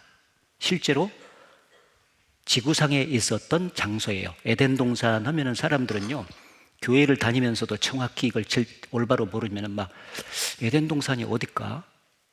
막 신화나 전설 속에 나오는 동산인가? 천국 한 귀퉁이가 동산이 있었을까? 아니에요.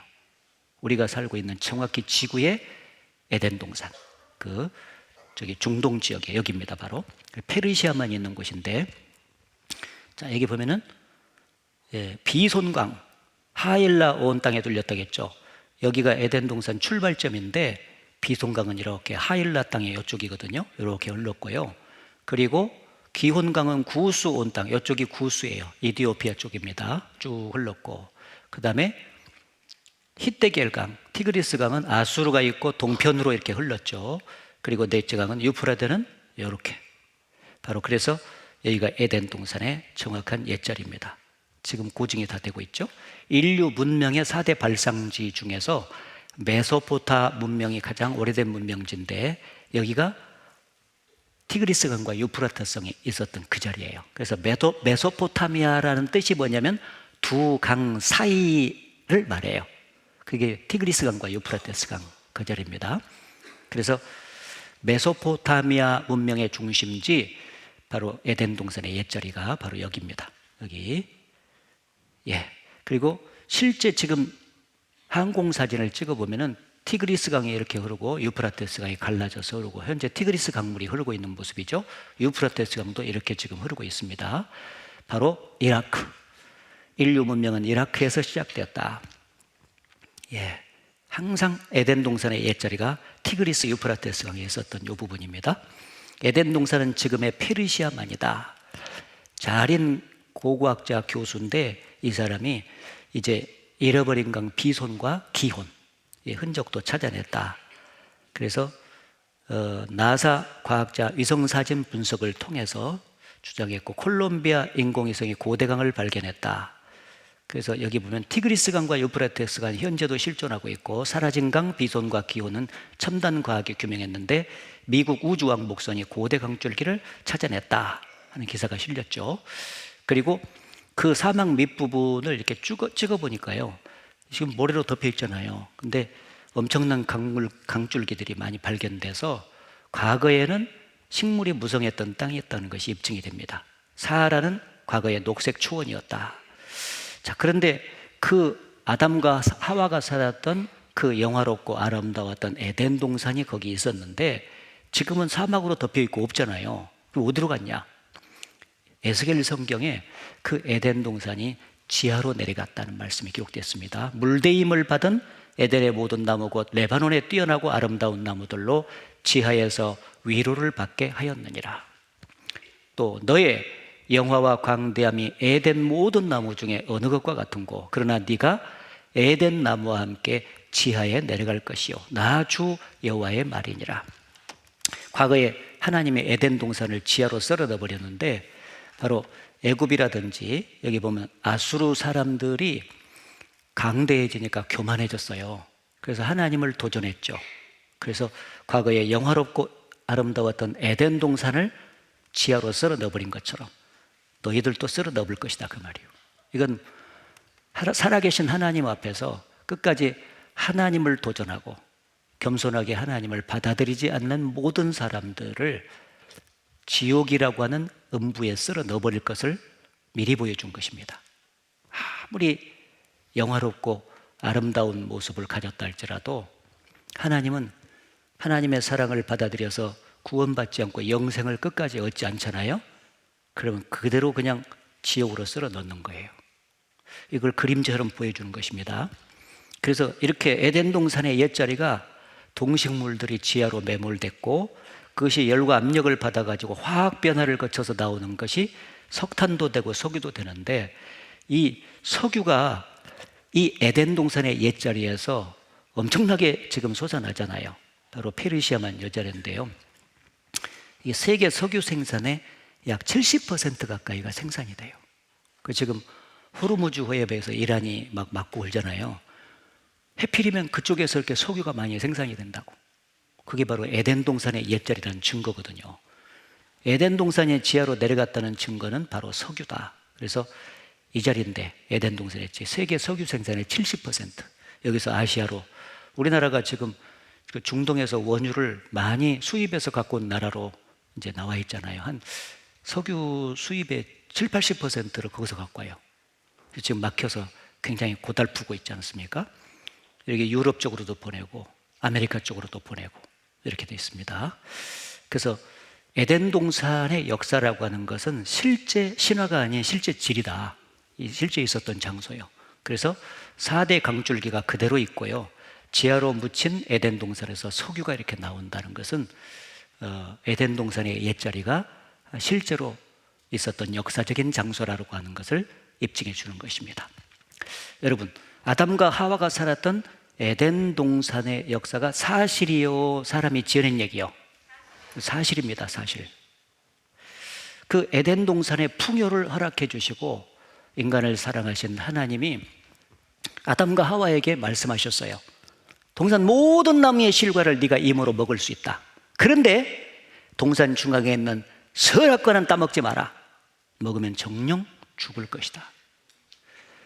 딱 선악과만 따먹지 말라고 말씀하셔요. 하나님이 무슨 선악과가 욕심이 나가지고 그것만 따먹지 말라고 했겠습니까? 모든 나무의 실과를 아담과 하와에게 먹으라고 아담과 하와를 사랑하신 하나님께 말씀하셨잖아요. 근데 딱 하나 선악과를 따먹지 말라고 명령하신 이유가 뭐겠습니까? 그것은 그 모든 에덴 동산의 풍요를 하나님께서 허락하셨다는 것을 참으로 알고 하나님을 사랑하고 하나님을 경외하는 표시가 그 명령 하나 지키는 거예요. 순종하면은 하나님을 참으로 사랑하고 경외한다는 표시가 되는 것이고, 그것마저도 하나만 따먹지 말라겠는데 그것마저도 이게 거절해버리면요 하나님을 멸시하고 하나님의 사랑을 거역한다는 뜻이죠. 근데 그만 마귀의 꼬임을 받아가지고 아담과 하와가 선악과를 따먹고 결국 하나님께서 징벌을 하셨습니다. 아담과 하와에게. 그리고 에덴 동산에서 내쫓아 버리셨어요. 하나님은 사람을 정말 사랑하시기 때문에 잘 되기를 바라요. 그래서 필요한 것들을 공급해 주시지만은 죄까지 사랑할 수는 없어요. 왜냐하면 사랑의 성품 반대편에 공의로우신 성품이 있거든요. 공의는 뭐냐? 하나님의 법을 어기는 것을 죄라고 하는데 죄를 반드시 심판하고 형벌하는 그 성품이 공의로우신 성품인 거예요. 그러니까 사랑하니까 모든 풍요를 허락했지만은 따먹지 마라 하신 하나님의 준엄한 명령인 말씀을 불순종해서 죄를 지었을 때는 공의로우신 성품이 있기 때문에 반드시 형벌하시고 심판할 수밖에 없다. 그래서 아담과 하와에게 각각 징벌하시고 에덴 동산에서 추방을 하셨어요. 미워서 죽으라고 하신 것이 아니에요. 자기가 잘못한 것을 깊이 돌이키고 하나님께 돌아오라고 그렇게 하셨건만, 사람들은 시대를 거듭할수록 죄를 더 지고 하나님을 더욱더 멀리 떠났어요. 그래서 창세기 6장에 가면은 아담의 구세손이 나오는 노아라고 하는 사람이 나와요. 노아. 따라해보세요. 노아. 그 노아가 살았을 때는 이 땅의 죄악이 아주 충만해졌어요. 노아의 8 식구 그 한 가정 이외에는 한 사람도 하나님을 찾지도 않았고 하나님의 말씀을 순종하지 않고 전부 다 불순종하면서 하나님을 떠나서 죄를 지었어요.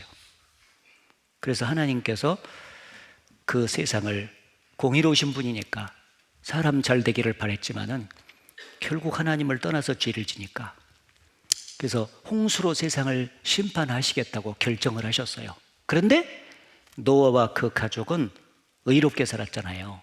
그래서 그 가족을 구원해 주려는 계획을 세우시고 노아를 불러서 야, 잣나무로 방주를 만들어라고 명령을 하시죠. 왜냐하면 그 홍수통에 방주에 타야만이 그 물 위에 떠서 구원받고 살아날 수가 있잖아요. 그래서 노아가 방주를 짓죠. 자, 아담 이후에 구세손의 노아가 나오죠.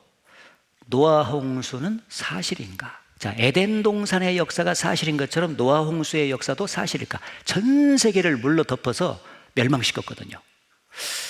그게 사실일까?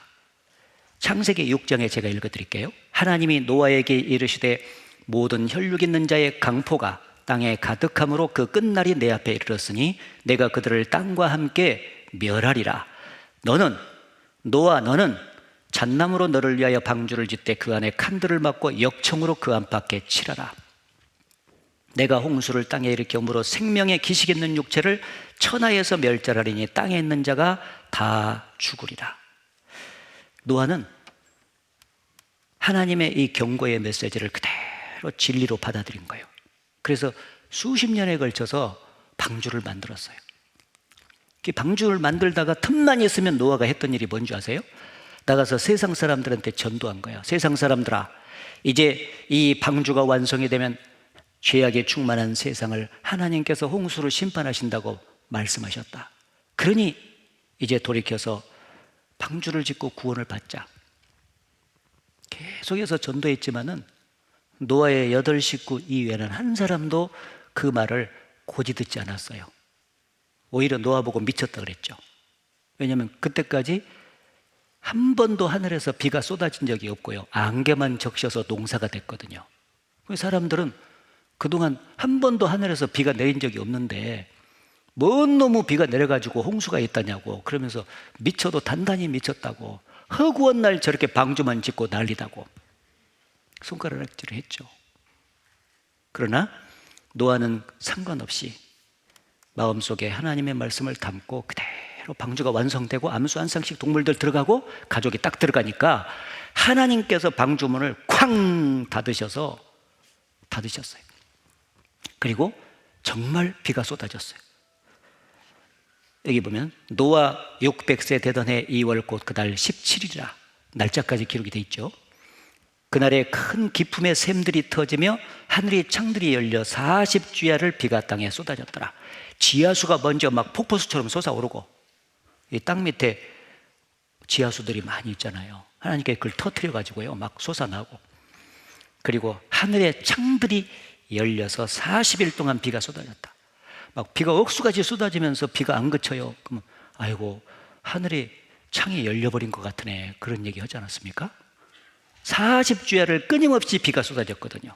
홍수가 땅에 40일을 있었는지라 물이 많아져 방주가 땅에서 떠올랐고 물이 더 많아져 땅의 창이라며 방주가 물 위에 떠다녔으며 물이 땅에 더욱 창이라며 천하의 높은 산이 다 덮였더니 물이 불어서 15규빗으로 의 산들이 덮인지라.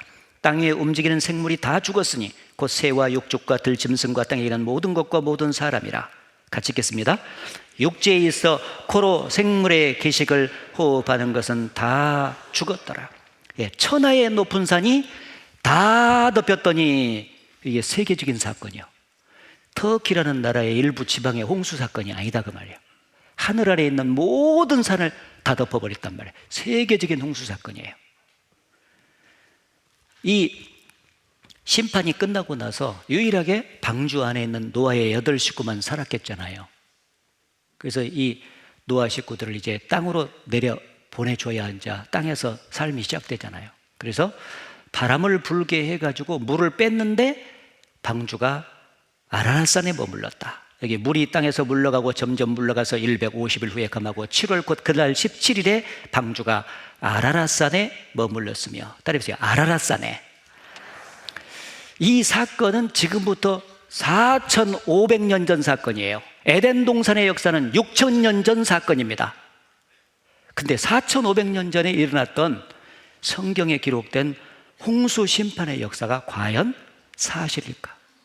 에덴 동산의 역사가 사실인 것처럼 그 심판의 역사도 사실일까? 사실이면은요, 홍수를 집행하신 분이 하나님이시잖아요. 하나님 계셔요, 안 계셔요? 다시 여쭤보겠습니다. 홍수 심판의 역사가 사실이면 홍수를 집행하셨던 하나님이 계셔요, 안 계셔요? 계시잖아요.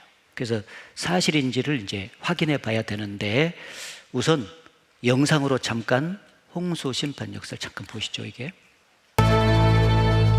이날 여호와 하나님께서 노아에게 임하셨다. 노아야, 노아야. 나의 하나님이시여, 모든 혈육 있는 자의 강포가 땅에 가득함으로 그 끝날이 내 앞에 이르렀으니 내가 그들을 땅과 함께 멸하리라. 너는 잣나무로 너를 위하여 방주를 짓되 그 안에 간들을 막고 역청으로 그 안팎에 치하라.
생물은 다 죽고 오직 노아의 8 식구와 방주에 있던 생물들만 살아남았다.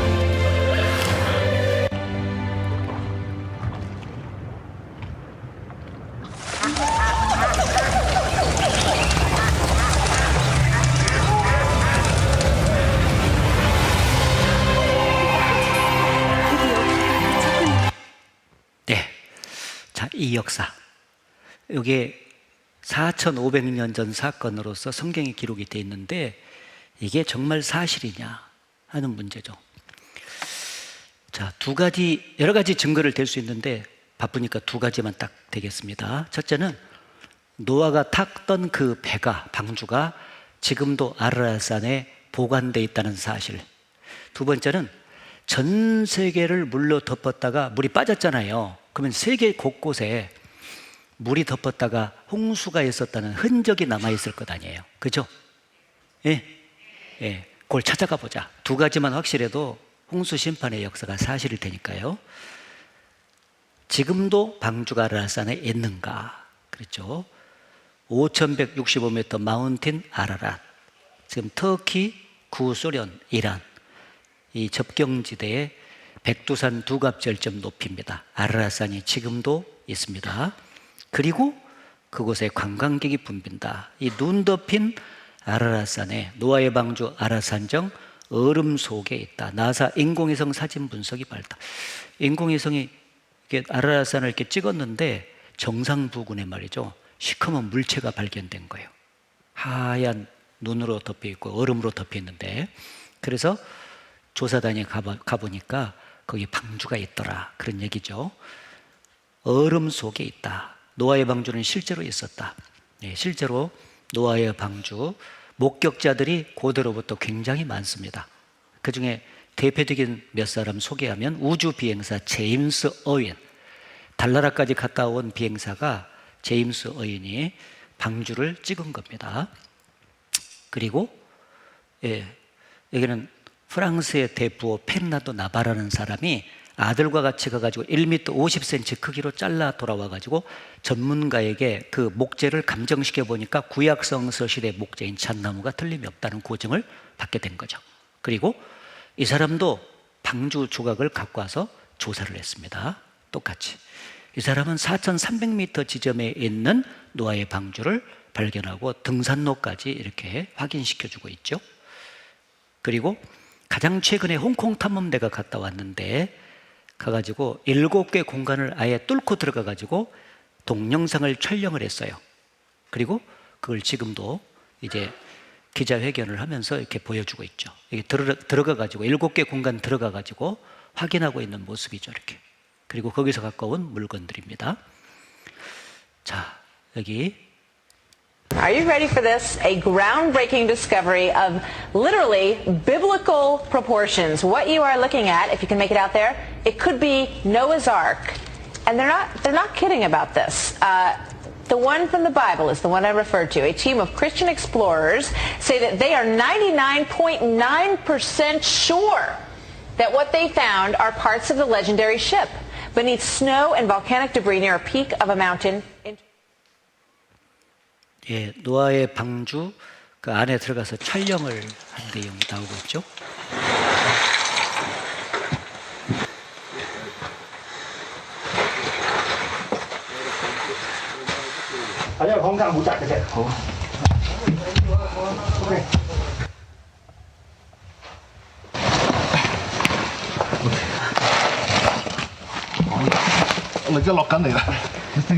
Yeah. You sit on the side and let's go. 嗱，我見到兩邊都係牆係木，但係下邊咧，下邊係咪木嚟嘅咧？我都見到側邊嗰啲都係木嘅，呢個都係信號位嚟嘅。我已經進入咗方舟嘅遺骸嘅內籠。我見到嘅咧就係一條木嘅樓梯，呢度係一條木嘅樓梯，聽唔聽到有木聲？好，我睇大家再望上去上邊，見唔到一條木？呢度一條木，呢度。嗱，一條差唔多成兩三。 쭉 내려가고 있죠. 쭉 내려가서 예, 바닥 부분인데 틀림없이 나무죠. 이렇게 나무. 또 벽도 이렇게 두들러 보고 있습니다. 이 뒤로 이렇게 쭉 나오고 있습니다. 그래서 지금은 탐험가들에 의해서 방주 안에 영상까지 찍어서 와서 이렇게 확인시켜주고 있기 때문에 틀림없이 이 방주가 있는 것으로 봐서 홍수 심판의 역사가 사실이다 하는 것이 입증이 되고, 그리고 쭉 넘어가서 여기 보면은 지구 전체가 물에 잠긴 증거가 있는가? 그 부분이죠. 천하의 높은 산이 다 덮였다. 전 세계적으로 물에 의해서 생긴 지층에 수십억 개의 화석들이 묻혀 있다. 화석들이요, 물고기, 조개 이런 화석들이 높은 산봉우리에서 막 무진장이 나와요. 세계적으로. 그래서 그 화석들의 증거가 그냥 어느 한 대륙에서만 나오는 것이 아니라 모든 대륙에서 다 나오고 있습니다. 이건 세계적인 사건이라는 확실한 증거죠. 세계 곳곳에 물고기, 조개 화석이 무진장 나오는데, 이 물고기 화석이 나오려면 갑작스런 그 대격변으로 묻혀야 된대요. 그러니까 이 물고기 화석이 제대로 딱 나오려면 시속 100km 이상의 엄청난 퇴적물, 이게 저탕류라고 하거든요. 이게 쭉 몰고 가서 물고기를 순식간에 탁 덮쳐야만이 이게 화석이 돼. 그렇지 않으면 산소가 들어가 가지고 부패가 돼서 화석이 안 되는 거예요. 순식간에 탁 묻히는 거예요. 그러니까 순식간에 막 묻혔기 때문에 생생하게 나와요. 이렇게 물고기 화석들이 말이죠. 그리고 큰 물고기가 작은 물고기를 막 잡아 먹는 순간에 화석된 것들이 되게 많아요. 그래서 이 큰 물고기 이름을 제가 한마는 물고기라고 지어주었지. 다 먹고라도 화석되면 오직 좋겠냐고. 뿐만 아니라 곳곳에, 그래서 이 노아 홍수 전에는 전 세계적으로 좀 대체로 이렇게 고산지라든가 깊은 해저 이런 것들이 많이 없고요. 평평했었던데, 이게 갑작스런 지각 변동도 막 일어나면서 대륙이 융기도 되고 침식도 되고, 여기 물이 산들 위에 섰더니 주의 견책을 인하여 도망하여 산은 오르고 골짜기는 내려간나이다. 융기와 침식이 동시에 되고, 그리고 물이 가면서 막 퇴적이 이루어지고 퇴적층이 생기잖아요. 이게 동시에 있었던 것입니다. 히말라야 산맥 8,000m에서 조개 화석이 무진장 발견되는데, 에베레스트 산맥에 옐로우 밴드라고 하는 곳입니다. 이게 선이 이렇게 쭉 있잖아요. 네팔에 가다 보면 비행기를 타고 가다 보면 이게 볼 수 있어요. 이렇게 여기에 그 물고기 조개 화석이 많이 나와요. 이게 안데스 산맥에도 많이 나오고요. 이게 그리고 안데스 산맥의 3,200m쯤에서 굴 화석이 이렇게 큰 것이 나오는데 사람이 누울 정도죠.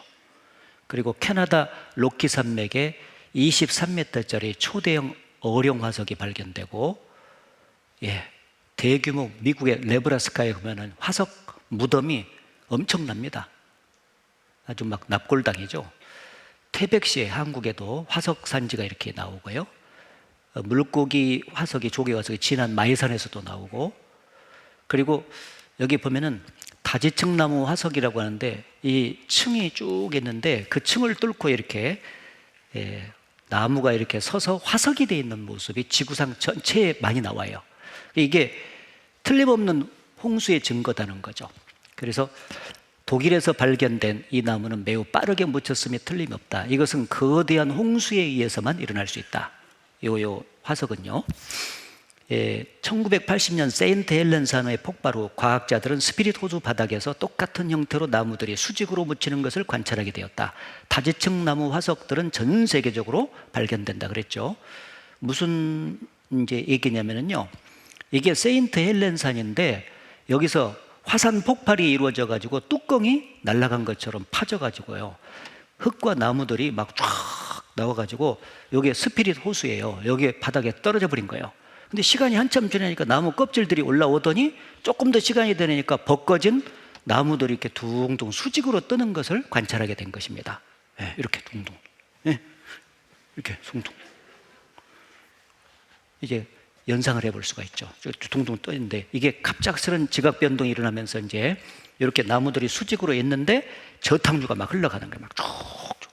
그래 가가지고 묻히니까 다지층 나무 화석이 되는 거예요. 쭉쭉쭉쭉 묻히면서 이렇게 화석이 되는 거죠. 그래서 이 다지층 나무 화석이 전 세계적으로 발견되는데 이것은 노아 홍수를 상정하지 않고는 설명이 불가능하다. 지층이 그리고 세계 곳곳에 염호와 염전들이 많이 있잖아요. 세계적이죠. 소금 호수들이 많이 발견되고 남미 볼리비아에 가면은 소금 호수가 나오는데 엄청나죠. 우유니 소금 사막입니다. 이걸 눈을 긁어놓은 것이 아니라 소금을 긁어놓은 것이죠. 이렇게 높은 산봉우리 위에 왜 이렇게 많은 소금이 나오는지 이해가 잘 안 되잖아요. 예. 그리고 곳곳에 퇴적층. 이 지구 전체에는 주로 화성암으로 이제 이루어졌는데 지각층만큼은 75%가 퇴적층으로 이루어졌어요. 이건 홍수가 딱 흘러가면서 시루떡처럼 말이죠. 여기 보면 대홍수를 뒷받침한다 그랬죠? 이렇게. 자, 이거 보면은 항상 이때가 되면은요 시루떡이 먹고 싶어. 야, 이거 보면은 미국의 그랜드 캐년, 아프리카 뭐 항상 퇴적층이 이렇게 나오는 거예요. 어디나 가나. 예, 중국의 그랜드 캐니라고 그러죠. 아시아에도 있고 아프리카, 오세아니아. 예, 제가 몽골에 가서 찍은 거고 키르기스탄 찍은 거고 스페인 쿠엔카도 찍은 거고 전부 다 가는 곳곳마다 물고기 조개 화석이 무진장 나올 뿐 아니라 퇴적층이 말도 못해. 여기 그랜드 캐년이죠. 예, 미국의 그랜드 캐년을 보면은요 틀림없는 대격변과 그 다음에 홍수가 있었다는 것을 알 수가 있습니다. 이렇게. 그래서 대홍수의 흔적, 그랜드 캐년, 대홍수가 빚은 자연의 파노라마, 온 우주가 지구가 기억하는 전 지구적 대홍수의 흔적, 높은 산의 해양 화석, 다지층 화석, 전 세계가 퇴적암으로 이루어졌다는 것. 그래서 지금 노아 홍수의 증거는 얼마든지 될 수가 있는데 대표적으로 크게 두 가지 측면에서 살펴봤습니다. 홍수 심판의 역사가 사실이요, 거짓이요? 사실입니다. 그러면 틀림없이 공의로우신 하나님, 심판을 집행하셨던 하나님이 살아계시는 거예요. 그래서 이 홍수가 사실인 것을 붙잡고 교훈을 세 가지만 간단히 받는다면, 첫째, 죄가 있는 곳에는 반드시 심판이 있다는 것을 보여주는 거죠. 에덴 동산에서도 하나님의 말씀을 불순종한 것이 죄가 됐기 때문에 공의로우신 하나님이 심판을 하셨어요. 내쫓아버렸잖아요. 추방. 노아 홍수 때도 홍수로 심판을 하셨습니다.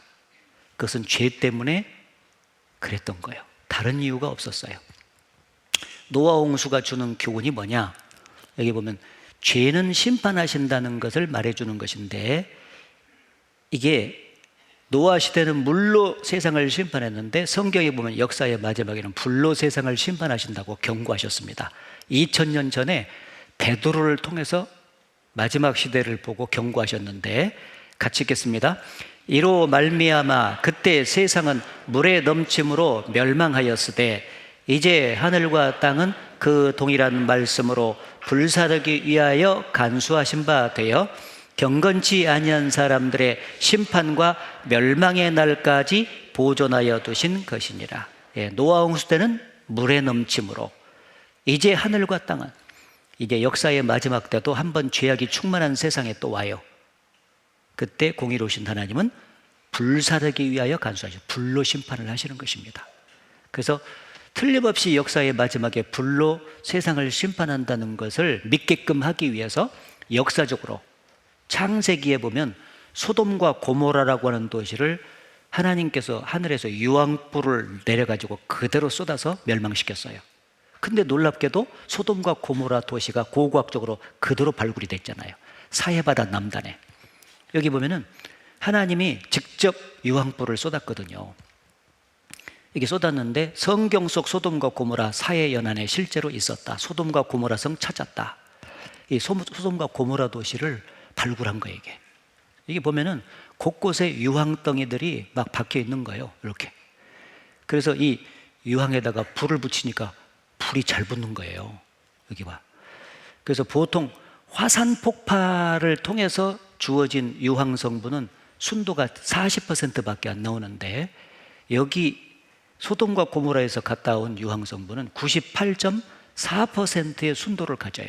이거 틀림없이 하늘에서 하나님께서 직접 쏟았다 그 말이에요. 순도가 달라. 예. 불심판의 모형이자 경고 소돔과 고모라. 왜 하나님이 쏟았냐면 소돔과 고모라 도시가 성적인 타락이 말도 못했어요. 그리고 심지어 동성끼리 연애하고 결혼하고 동성끼리 성행위를 하고, 그것이 마지막 시대예요. 하나님께서 차마 그것을 볼 수가 없어. 그래서 그냥 유황불을 쏟아가지고 멸망시켜버렸어요. 그게 역사적인 사실이잖아요. 이걸 딱 보여주면서 뭐라고 경고하셨냐? 소돔과 고모라 성을 멸망하기로 정하여 재가 되게 하사 후세에 역사의 마지막에 경건치 아니할 자들에게 본을 삼으셨다. 역사의 마지막에 남아있는 그 죄인들 있잖아요. 그들에게 불심판이 이루어질 것을 모형으로 보여준 거다 그 말이에요. 지금 우리 시대는 소돔과 고모라 못지않아요. 이제 내일 모레도 계속 증거하겠지만은요, 성적인 타락이 말도 못하고 동성연애, 동성결혼은 이제 갈 때까지 가. 심지어 짐승들하고도 수간을 해. 지금 마지막 소돔과 고모라 시대하고 딱 닮았습니다. 우리 시대가. 자, 이 불심판 경고를 이제 내일 모레 좀 보여드리겠습니다. 그리고 기회가 있을 때 구원받아라. 예. 방주 문이 열려져 있을 때 타야 되거든요. 그렇게 타라고 가서 전도를 하고 했지만은 타지 않았잖아요. 딱 닫고 나서 이제 비가 쏟아지니까 막 물이 불어오르니까 여기까지 차잖아요.